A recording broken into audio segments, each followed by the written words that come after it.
Good morning friends. Unicompartmental knee arthroplasty is an excellent procedure for an early anteromedial arthritis of the knee.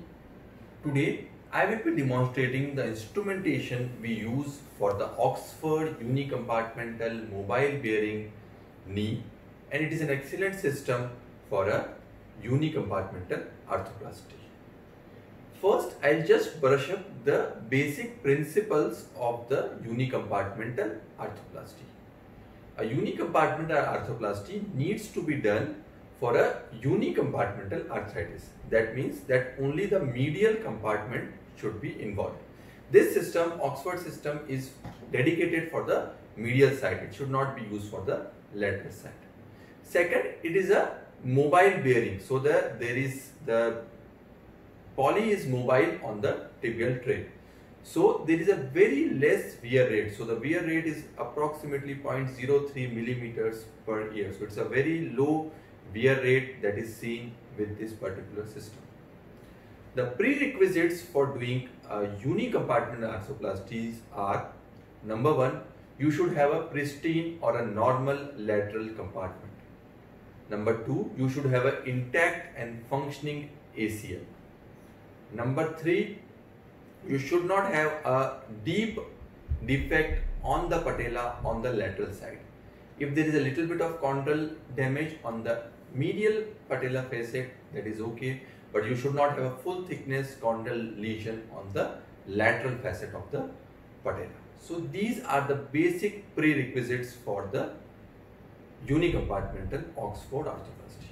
One other major thing that you must rule out is you must rule out any inflammatory arthropathy in the knee, because this is contraindicated in an inflammatory arthropathy of the knee, because inflammatory arthropathy is a disease of synovium and that will progress to the patellar and the lateral compartmental, and then you may have failures which are associated with the unicompartmental arthroplasty. So you should not do it for a inflammatory arthritis like any other rheumatoid arthritis or seronegative spondyloarthropathy or a crystal arthropathy. So I always do in my pre-op workup CBC, ESR, CRP, uric acid, RA factor, anti-CCP, and ideally HLA-B27 as well. So you have to rule out all causes of inflammatory arthritis before you want to do a unicompartmental arthroplasty.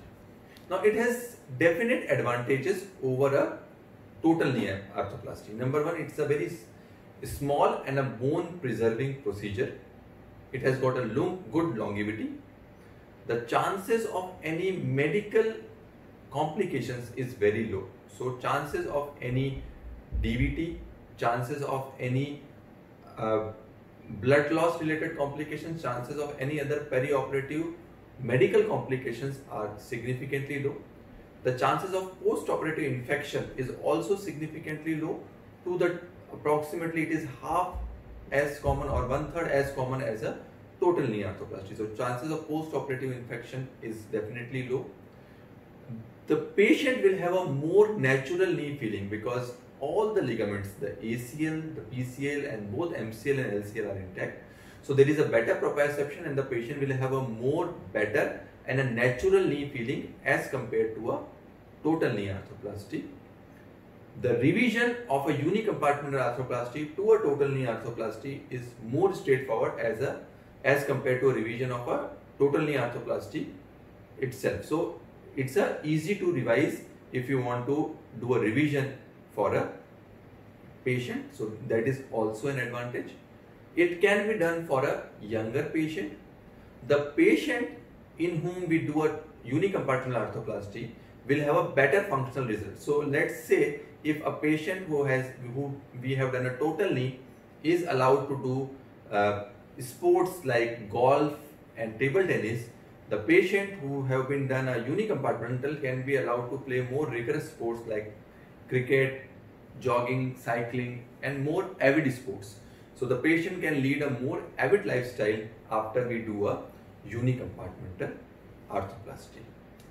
So taking into consideration all these benefits of the unicompartmental arthroplasty, you must consider this in a selected group of your patient population.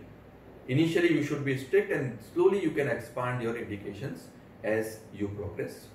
The very important thing regarding this particular surgery is that you should be very well trained in this particular surgery. You should be very well versed with the technique which we do for this surgery, and you should be very much aware of the instruments that you use. So armamentarium is very important. So if you know your instrument well, if you know your armamentarium well, you will have a definitely good results. This procedure or this surgery has a definite learning curve, but if you understand your instruments well, then the learning curve will not be that steep. So I advise all of you to read the surgical techniques, attend Oxford knee courses, and see some surgeries before starting the Oxford partial knee replacement. But take my word, it's a rewarding surgery, and if you do it in selected indications, the results will be well the effort that you put in to learn this procedure. Now we will be coming to the instrument set. So this is basically the instrument set that we see. So there are 6 trays particularly of this instrumentation system that will come, and you should be well versed with all the instrument tray. This 1, 2, 3 and 4, these 4 trays are the femur trays, and out of this you will usually select 1 tray. These 2 tray are basic tray which you will be using for all the patients. So this tray and this tray, these 2 trays you will be using for all the patients, and out of these 4 tray, 1, 2, 3 and 4, you will be choosing 1 tray depending on the size of the femoral component that you will choose. Now I'll just brush up some history for you. So initially in the phase 1 and phase 2 of the Oxford, they were using only 1 size femur, that is the medium size femur. Now this is a microplasty instrumentation system which you can do with a small incision. So you need not to do a full arthrotomy, you don't need to do a lateral dislocation of the patella. You can do it with your regular small incision, and you need to choose the femoral size. Now femoral size more commonly we use in India is a small size. So this red one is a small size, and this is the most common size that we use in Indian patients. Occasionally if you have a small ladies, small girls or small ladies, you can use a extra small size, that is the black colored version. And occasionally, very occasionally in male patients you might use a M size. So this is a very occasionally used in a male patient in India, M size. And this gray one is the L size, which you use very occasionally. So in practically in Indian patients, this L size is very seldom used. So by and large you will be focusing on these 3 components, black, blue or red. As I told you, more commonly it will be red. If small female patients, very small size female ladies who are less than 5 feet in height, you can use an extra small component. And gents which are bulky, who are more than 5 feet 8 inches in height, more than 5 feet 9 inches in height, you can use a medium size. So this you can actually assess or plan in your mind before the surgery. But intraoperative also, I'll just tell you about some key concepts that how can you assess the size of the femoral component. Now coming to the basics of the steps. So we'll start the surgery with an arthrotomy. We'll do a medial arthrotomy of the knee. You don't need to extend it. You need to just go about 3 centimeters above the patella, and you just have to laterally subluxate the patella. You don't have to dislocate the patella. So once you do a medial arthrotomy, you can do a little bit of resection of the fat pad just to improve your exposure, and then you can just laterally subluxate the patella. Now you have to do 2 things. First, you have to see the integrity of your ACL. That is very important. And there are some specific devices. I'll just be coming to those devices, what you can use to actually check the integrity of the ACL. Now this is a very useful device in this system. This is actually a femoral rod extractor, but this can be used as a trick to assess the integrity of the ACL. So this is actually a femoral rod extractor, but this can be used in many things, specifically assessing the integrity of the ACL as well. So First thing you have to see is the integrity of the ACL. The ACL should be intact. It should not be, there should not be no tear. A little bit of fraying in ACL is fine. And then you need to remove the any anvil osteophyte. So what is an anvil osteophyte? An anvil osteophyte is an osteophyte which is seen on the anterior part of the tibial insertion of the ACL. So if there is an anterior anvil osteophyte, you remove those anvil osteophyte. You can use a regular osteotome for that particular purpose. The second thing is you need to remove the femoral and tibial osteophyte. So with this surgery, you must be very clear that as compared to a total knee arthroplasty, you don't want to do any formal medial soft tissue release. That is a mistake. So don't do any medial sided tibial release. That is a mistake. Don't release any of the MCL superficial or deep. So what you will do is you will just do a small exposure on the medial aspect of the tibia, and the exposure should be just enough so that you can use your jig. That's it. Then you can use your specific chisel guides or osteotomes to remove the osteophytes which are there on the femur and for the tibia. So what will that do is that will remove the tenting of the ligaments, and that will make your assessment of the gaps easy, and that will make the surgical steps that more easy. So the two intra-articular steps that you must do: assess the integrity of the ACL, number 1, remove the anvil osteophyte, number 2, remove the femoral and tibial osteophyte, number 3. So these 3 steps you should perform before embarking for the resection of the tibia. So once you are done with that step, then you have got 7 spoons with you. So these are the 7 spoons that you have in this system. Okay. Now, and this one.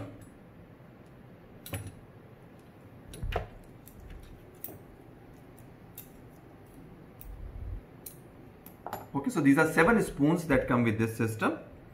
So there is 1 spoon for every size. So this is for extra small, this is for small, this is medium, this is large, and this is extra large. So 5 spoons for the 5 sizes.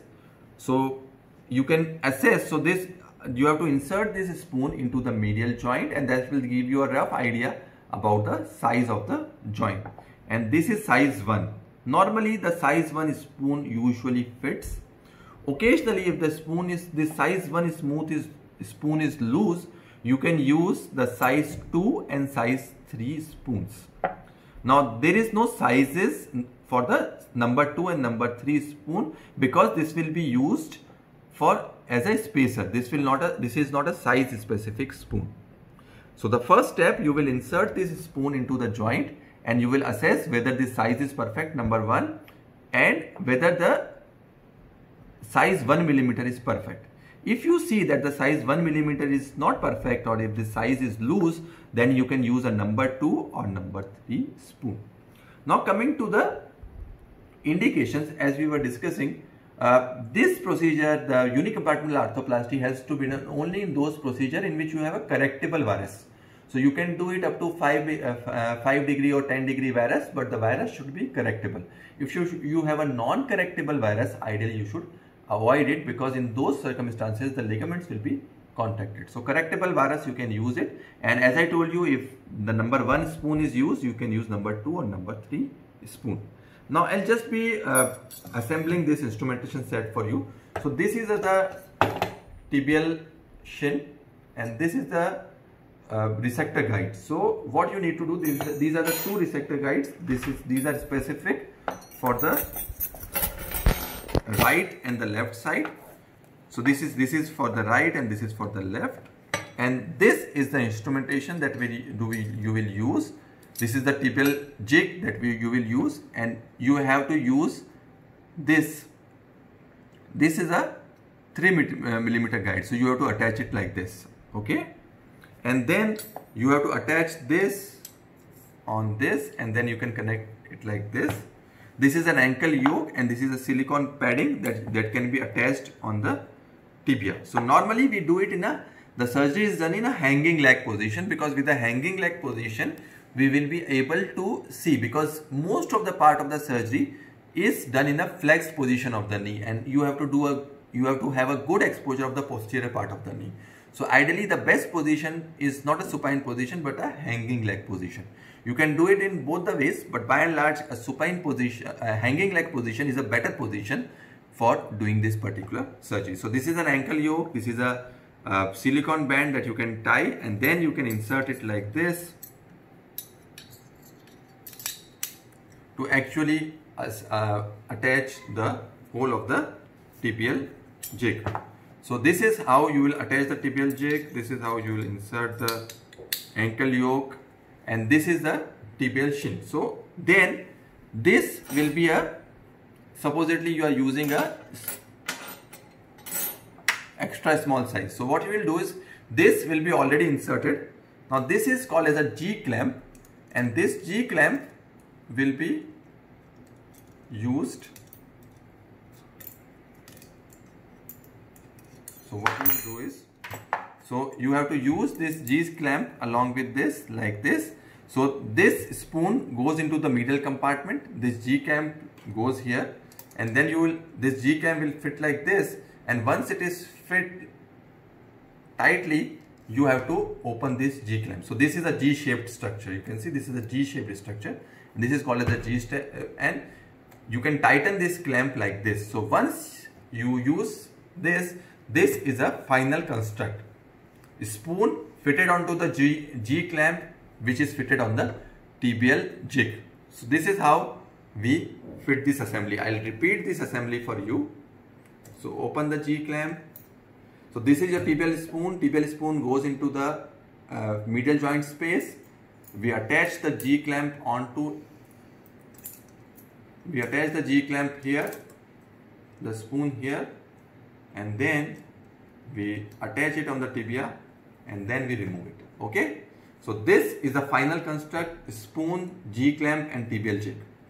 So this is a very, very nice construct, and the margin of error in this system is particularly low. Then you will have tibial pins. So you can insert your tibial pins here, from here and here. So once this is all set, you need to insert your tibial pin.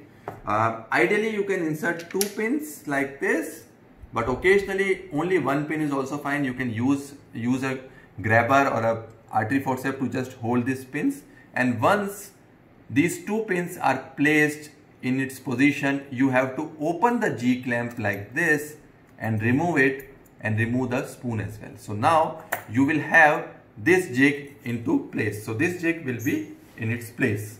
Now once this jig is in its place, what you can do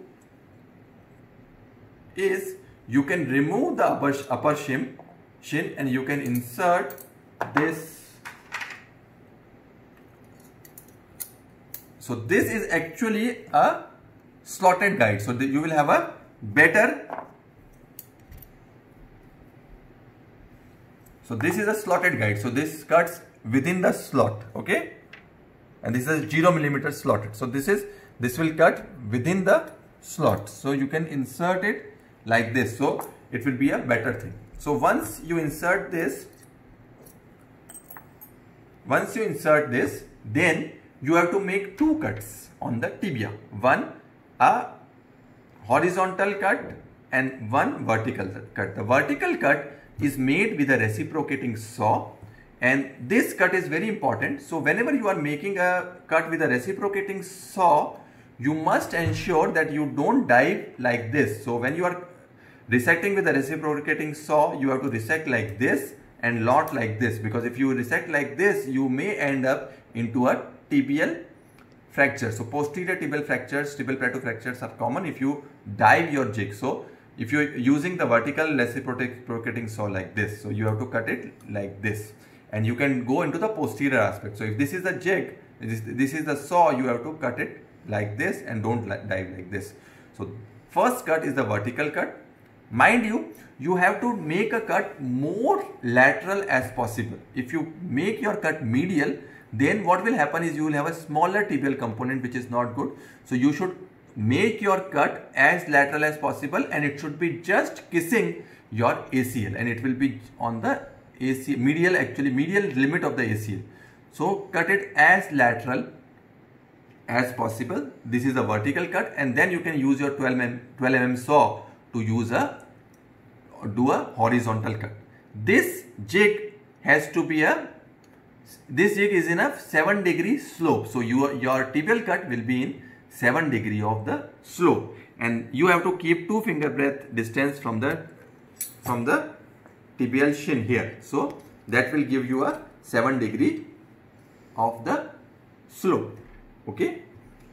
Now there is one very important instrument. This is called as an MCL retractor, and this instrument will be very useful at this time to actually retract your MCL, because we don't want to injure the MCL when we are drilling the tibia. So this is a MCL retractor, and this is a very good device. So you will put it underneath your MCL to prevent it, and then you can make your cut. So when making your cut, you should be very, very precise, because you don't want to break the cut into pieces. You want to remove it as a one biscuit. So you have to make your one full cut with the vertical saw first, and then with the horizontal saw, and you have to be sure that you are made a deep enough cut on the posterior aspect, on the medial aspect, and the MCL will be protected by this MCL retractor. And then you can just grab your resection, you can just remove everything then afterwards, and then you can use your biscuit, you can remove your biscuit with the help of the cautery. So once you remove that particular bone piece of the tibia, you can see that there is an anteromedial arthritis in that particular part of the tibia, and that is basically the cases in which we do the unicompartmental arthroplasty. So once we remove that biscuit, then we need to do the femoral preparation. So once we do the tibial cut, ideally just try that you don't remove the tibial cut in pieces. So try to remove it as a single biscuit. So what that will do is, with that biscuit you can actually size your tibia. So there are 7 sizes of tibia which is available in this particular system. So this is the size AA, AA is the smallest size, and then you have A, B, C, D, E and F. So the very interesting thing about this system is the tibia is independent of femur. So you can use any size of the tibia with any size of femur. So the size of the biscuit or the tibial cut that you have removed, you can use the opposite side to actually demarcate or find the size of the tibia. So you can use this to find the exact size of the tibia that will be used in the final. This is a very excellent pin puller that is given. So if you are inserting your pins, you can hold it and pick it up. So this is a very excellent pin puller that has been provided with the system. So this is the 7 sizes of the tibia that is provided with the system. So you will remove the biscuit and you will size it according to the size of the tibia which is available. Now supposedly it comes to be A size. Okay, so this is A size, so you can use it. You can use a size tibia. Okay. Now the next step is on the femur. So we have made a tibial cut nicely, and then we will be focusing our attention to the femur. So femur is this straight, and usually we'll make the femur cut femur. So femoral entry point is made about 1 to 2 centimeter on the notch just about the insertion of the PCL, and then we will make a small drill. This is a awl that we use to make a pilot hole in the femoral cavity, and then we will insert this femoral IM rod. So this femoral rod is inserted with this holder, and this is femoral rod is inserted freehand. So first we'll make a pilot hole with this, then we'll drill the canal, and then we'll make a pilot hole with this femoral guide. So once this femoral guide is inserted in like this, this will give you an idea of the intramedullary alignment of the femur. So we insert it in, and once this is inserted, there is a very good connector which comes with this system. So this goes into this, and then we have, you all know that we have already assess the size of the femur. So let's say if it is a medium size, then we can use this medium femoral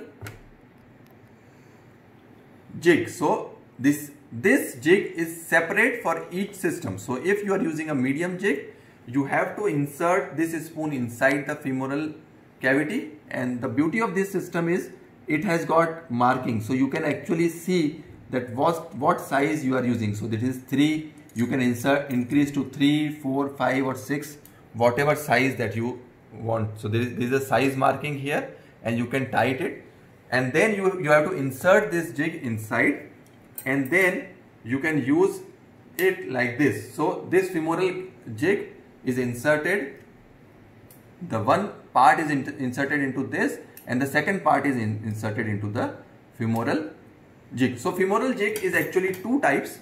So there are two types of femoral jig which is available. These are the 2 femoral jigs. One is you can align it with the femur like this, okay, or this, like this also it is fine. So this you can align it with the femur, and this is another jig which is inserted like this, and you can align it on the top. So you can use both of these jigs, okay, for the femur. Basically what you want to do is you want to make 2 holes, this and this, okay. So this is a 4 mm and this is a 6 mm hole. So once this femoral jig is into its own position, then you will make 2 holes. The upper hole is a 4 mm and the lower hole is a 6 mm. So these 2 holes will serve as a guide for the alignment of the femur. So that is why I am telling you that both of these jigs have got their own importance. So if you have difficulty in using this jig, occasionally you can use this jig, because this jig will actually give you a good idea and good hold. So like this. So you can use this jig as well, okay. So both of these jigs can be used, and when you use this jig, there is a good idea if you can mark your femur. So when you expose your femur, you mark the axis of the femur, because you want these 2 4 mm and 6 mm drills to make these holes in the center of the femur. So what is the ideal alignment of the femoral prosthesis? So the femoral prosthesis should be maximum 10 to 15 degrees of varus and valgus is acceptable. So if it is more than that, if these 2 lines are not on the central line, then the varus and valgus will be more, and your prosthesis, the femoral component, may be more in varus or valgus. So 3 checks: draw a line with a cautery or a pen, it should be center, and then you can use both of these jigs, this jig and this jig, to actually make your 4 mm and 6 mm holes. So these pilot holes will serve as the base of your femoral component preparation. So once you have done this, then the next step is you have to use these 2 sizers. So this, for the, as I told you, we are using it from the medial tray only. So this is the medium size tray, and once you make these 2 holes like this, then we will insert this into the femur, okay. So once it is tapped into its position, then there is a slot in beneath. So this is a non-slotted guide, medium, and this is a slotted guide. Normally we use a slotted guide. Again, when you are making a femoral cut, posterior cut, you must always use the MCL protector here also. So you can insert this MCL protector like this and then make your cut.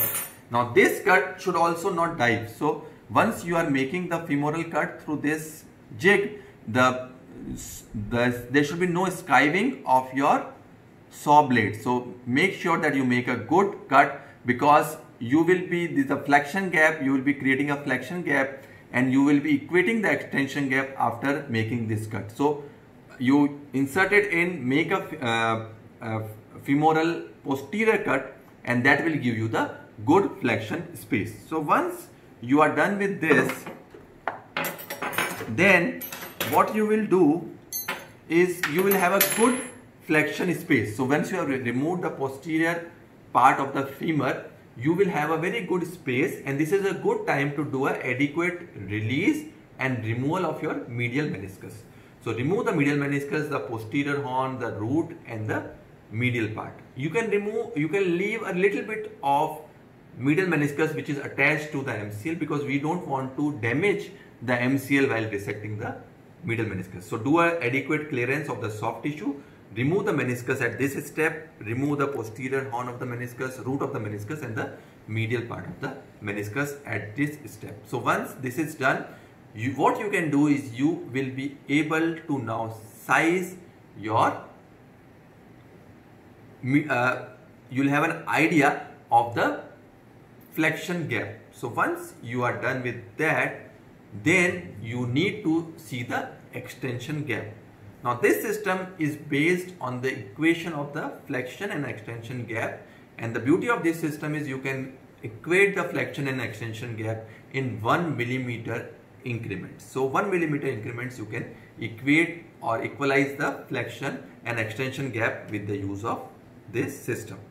Now these are very interesting devices. These are called as spigots, and these are used. So this is a number 0 spigot.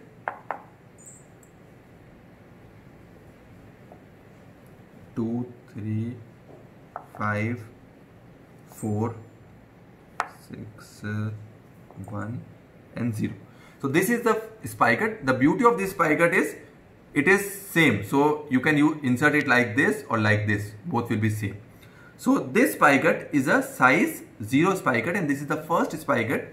This you will insert in the 6 millimeter hole that you have made with the drill. Okay, so you will just insert this spigot in the central hole. And this 0 number spigot is the only spigot which you can tap up with the hammer. You can hammer it into its place. You should not hammer either of the other spigots into their place. No other spigot should be hammered into its place. Only the number 0 hammered spigot can be hammered into its place. So you do this, and then there will be a size specific milling. So now I'll just teach you how to attach a miller. So this is the specific miller that comes with the system. So this is a mill for the number 2 size, this one. Okay, so this is a number 2 miller. So what you will do is you will insert this mill like this, number 0 spigot, and this mill will actually ream like this. Okay, so once it will ream like this, it will prepare the basic of the extension gap of the femur. So once this is prepared, now what you will do is you will insert the single peg trial. So you have 2 trials which come with every system. This is a 2-peg trial and this is a single peg trial. Okay, this is a single peg trial and this is a 2-peg trial.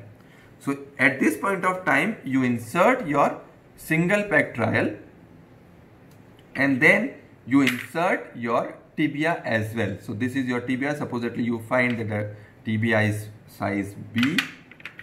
So you insert your tibia like this, and you insert your femur like this. Okay, so you insert the single peg femur and tibia at this point of time, and then you will be using tibial spoons.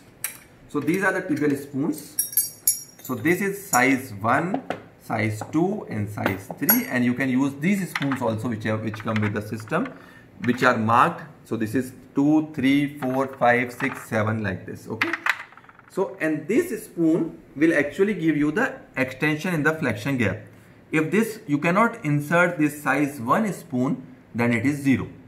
Okay, so then you will calculate your extension gap and your flexion gap. So if you can insert this size 1 spoon, then your extension gap is 1, and then you flex the tibia, and if you are able to insert this size 3 spoon, your flexion gap is 3.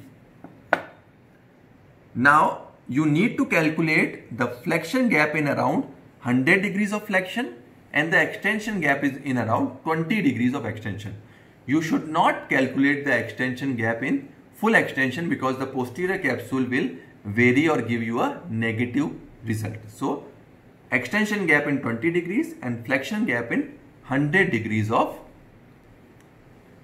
the flexion. So once you are done with that, you will insert this spoon and you will see the size. So supposedly the flexion gap is 3 and the extension gap is 1. Okay, then you will use 3 minus 1, that is size 2 spigot. Okay, so you will insert the number 2 spigot into the central 6 mm hole, and then you will be using this drill again like this. And this is a, you can see if you see here, you can see that there is a stop here. So this will be automatically stopped at 2 mm. So you can ream this in a 1 mm. So the margin of error in this particular system is 1 mm. So you can ream it up to 1 mm. So this will ream. So you can see here how much of the difference is there. You can see that the spigot will ream like this, and this will give you a basic guide. And if you want to ream 1 more millimeter, then you can use a size 3 spigot. So this is a size 3 spigot and you can use it like this. So this is a mill. So once your flexion and extension gaps have been equalized, then you can use your twin pegs as well. Okay. Now there are two problems which are seen with the device. You can have either an anterior impingement or a posterior impingement. So to prevent an anterior or a posterior impingement, the system has come up with an anterior and posterior impingement removal guide. So this is a very useful instrument. This jig removes the anterior and the posterior impingement. So what you do is, when you are prepared with your size, you have confirmed your extension and flexion gaps, then you have to insert this anti-impingement guide into the holes, and this instrument is a osteotome, and this can be inserted like this to remove the posterior osteophyte. Okay, and this is again a size specific, so this will come into the tray. So this is a posterior impingement removal osteotome, and then you will have a anterior impingement remover jig. So this jig will be connected to this system. So you can see that there is a self-made system inside, and you connect these systems. So this is you can connect it like this. So once you have connected it like this, then you can ream it like this, and this will remove the anterior impingement. Okay, so this is an anterior impingement removal system which will be like this, and this is a posterior impingement removal osteotome. So this jig will remove anterior and the posterior impingements for you. So once you have done all this, you are fit to implant your original components. Don't forget to prepare sclerotic bone with the specific small drill. So you make small holes to prepare the bone to cement nicely. So use a small quantity of cement. You can cement femur and tibia together, or you can cement tibia and femur separately. Now with each set you will get 5 sizes, 3, 4, 5, 6 and 7. 5 sizes of poly with each set. So you can check these are the trial polys, and you can insert these trial polys and check the system. So be careful that this poly has an anterior lip, anterior high lip. So this poly has a extractor. So you can use this poly extractor. Okay. So this poly can be inserted and removed with this extractor. So this is a poly extractor. Okay. So this is a poly extractor that comes with the system, and once you insert and check the size of the trial, this poly extractor can be used to remove the poly. Okay. Now we have a femoral trial impactor and extractor. So your femoral trial can be held nicely with this femoral trial.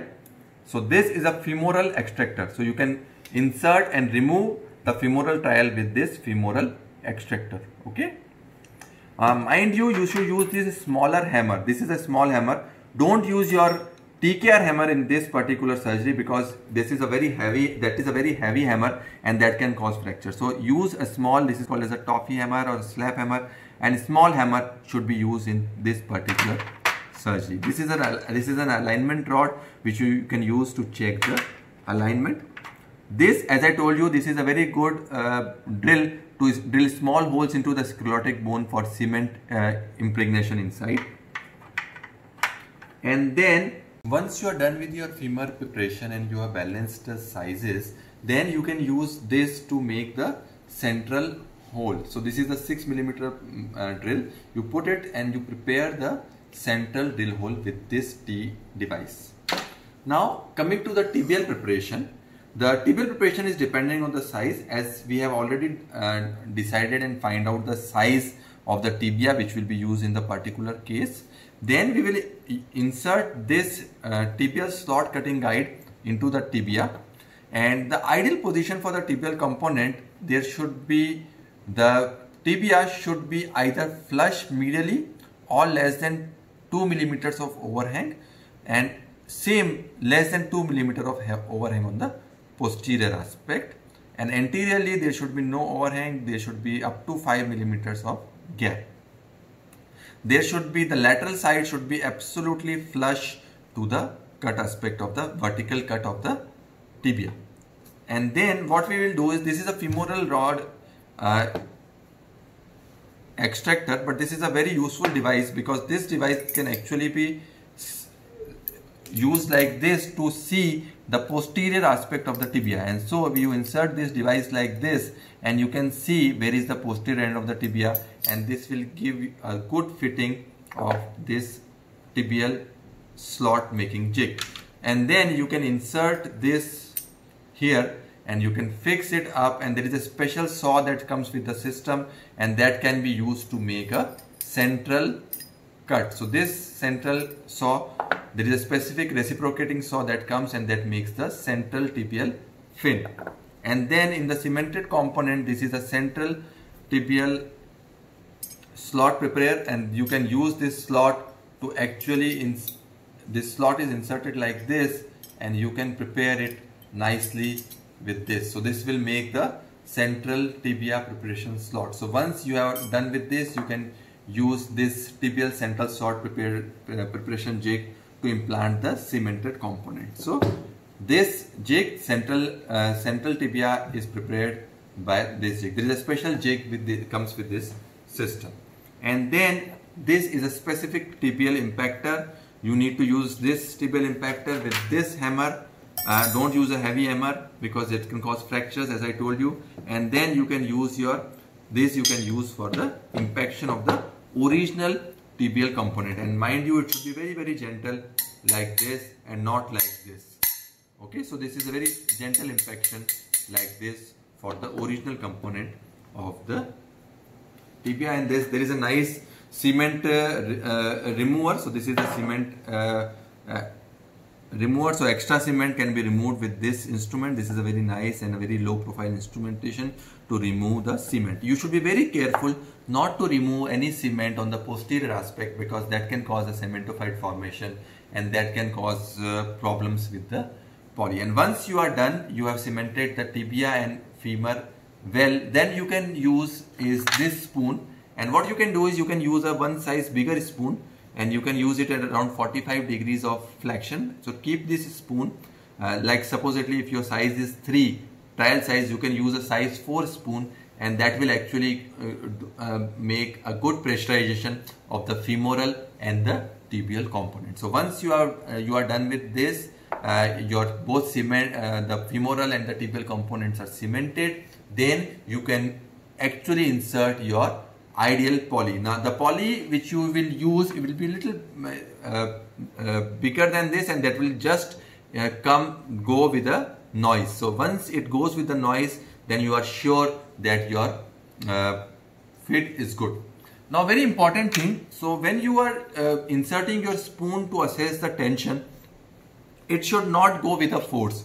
It should go easily, but it should not wobble also. So this is the actual test. So if you want to check the actual tensioning with this spoon, so these spoons are very important to assess the tension. So you insert the spoons lightly.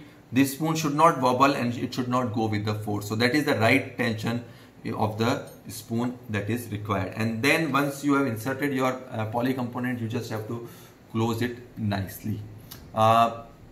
You don't ideally I use a drain in most of my cases, because there is no measure to seal the center femoral hole, which is although very small, but it's still better to use a drain in most of these cases as per my experience. So once you are done, you just need to look at some things that you check in your radiograph. As I told you, the femoral component should not be in more than 10 degrees of varus or valgus. The flexion of the component, so this is the component, this should be either in a neutral or it can be in about 10 to 15 degree of flexion. The component should not be in extension. The posterior part of the component can have a little bit of overhang, but it should not be overhanging more than 4 millimeters. So more than 4 millimeter of overhang of the femoral component is bad, avoid it. As far as the tibial component is concerned, as I told you, 2 millimeters of overhang on the medial side and the posterior side is fine, but it should not be small size, because if it is a smaller size, it may sink because you have a best cut bone on the periphery of the tibia. So it should be either the same size or less than 2 millimeters of overhang on the medial and the posterior aspect, and no overhang on the anterior aspect. As far as the tibia is concerned, there should be less than 5 degrees of varus and valgus of the tibia, which is expected. So you will commit less error on the tibia because the jig is very good, but still not more than 5 degrees of varus and valgus on tibia. And as far as the slope is concerned, the ideal slope, which is inbuilt, is 7 degrees. So the tibial jig will cut the tibia at 7 degrees of slope, but it should not be more than 5 degrees plus minus. So the slope should not be differ by more than 5 degrees on either side. So these are the basic precautions. You must remember that there will be a little bit of radiolucent line which can be seen in the post-operative X-ray up to 1 year, but that is actually a fibrocartilage which is formed, and up to 1 millimeter if it is, you see a radiolucent line, that is fine and you don't have to worry about that. So I hope that I am able to clear most of the doubts regarding the instrumentation, and as I told you, knowing your instrumentation is the key in this particular surgery, because this surgery has got its own learning curve. Still, if you have any more doubts regarding performing of this surgery, you can write us on the comment box. We'll try our best to clear all of your doubts. Thank you.